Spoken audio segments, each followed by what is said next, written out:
Zee TV news కి స్వాగతం। తేదీ 24/2024 ఈ రోజు ఉదయం 11:30 తెలుగుదేశం పార్టీ జాతీయ అధ్యక్షులు శ్రీ నారా చంద్రబాబు నాయుడు పుట్టినరోజు సందర్భంగా దర్శి పార్టీ కార్యాలయం నందు కేక్ కట్ చేసి శుభాకాంక్షలు తెలియజేసిన దర్శి నియోజకవర్గం టీడీపీ జనసేన బీజేపీ ఉమ్మడి కూటమి అభ్యర్థి డాక్టర్ గొట్టిపాటి లక్ష్మి వారితో పాటు మాజీ ఎమ్మెల్యే నారపుశెట్టి పాపారావు ఉన్నారు। తదుపరి వృద్ధాశ్రమం నందు అన్నదానం ఏర్పాటు చేయడం జరిగింది। ఈ కార్యక్రమంలోని నగర పంచాయతీ చైర్మన్ నారపుశెట్టి పిచ్చయ్య, కౌన్సిలర్లు, నియోజకవర్గంలోని అన్ని మండలాల నుండి ముఖ్య నాయకులు మరియు టీడీపీ జనసేన బీజేపీ పార్టీల నాయకులు, కార్యకర్తలు, అభిమానులు పాల్గొన్నారు। తెలుగుదేశం జనసేన బీజేపీ కూటమి అభ్యర్థి డాక్టర్ గొట్టిపాటి లక్ష్మి మాట్లాడుతూ చంద్రబాబు అంటే ఒక విజన్, ఒక వైబ్రేషన్, అలాంటి అపర మేధావి ఆంధ్ర రాష్ట్రానికి నాయకుడు అవడం మనందరి అదృష్టం।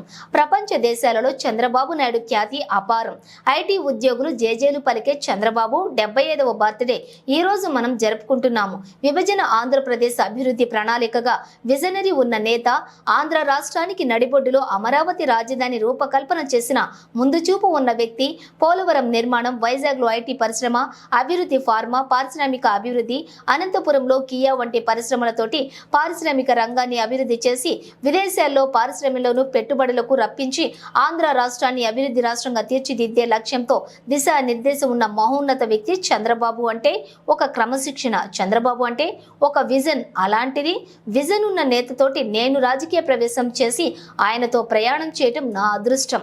నాకు దర్శి నియోజకవర్గం నుండి అసెంబ్లీ అభ్యర్థిగా అవకాశం ఇవ్వటం బాబుకి నేను రుణపడి ఉంటానని, దర్శి ప్రజలకు సేవ చేసేందుకు చంద్రబాబు విజన్ లో దర్శి అభివృద్ధికి బాటలు వేస్తానని, మౌలిక సదుపాయాలను కల్పించే లక్ష్యంతో అభివృద్ధికి రూపకల్పన చేస్తానని, విద్య, వైద్యం, త్రాగునీరు, సాగునీరు, రోడ్లు వంటి వస్తువులతోటి పాటు నిరుద్యోగ సమస్యలను కూడా రూపుమాపేందుకు పారిశ్రామిక అభివృద్ధికి నేను కట్టుబడి ఉంటానని, కట్టుబడి పనిచేస్తానని, నన్ను ఆదరించండి, అభిమానించండి, మీ ఆడబిడ్డగా, మీ ఇంటి బిడ్డగా, మీ వారసురాలుగా నన్ను దీవించండి।